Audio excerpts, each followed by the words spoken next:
قطب الدین بختیار کاکی رحمت اللہ تعالی علیہ جب مدرسے جایا کرتے، واپس آتے تو ماں مصلی بچھا کے رکھتی، بیٹا آ کے نماز ادا کرتا، اور ماں اپنے بیٹے سے کہتی کہ بیٹا اس رب سے رزق اور پانی مانگو، وہ ساری دنیا کو رزق اور پانی عطا کرتا ہے۔ یہ راستہ تھا، ماں نے اپنے بیٹے کے دل میں توکل علی اللہ کا بیج بو دیا۔ تو اپنے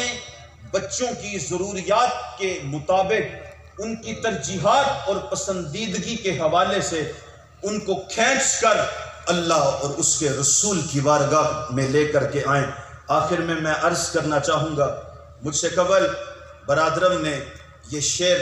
پڑھا تھا کہ میں کدے میں آنے والوں میں کدا مت چھوڑنا، جینے مرنے کا مزہ کچھ ہے تو میں خانے میں ہے۔ میں بیدم کی زبان میں کہوں گا کہ ہم مر کے بھی میں خانے سے باہر نہ جائیں گے، ہم مر کے بھی میں خانے سے باہر نہ جائیں گے، میں کش ہماری خاک کے ساغر بنائیں گے۔ وآخر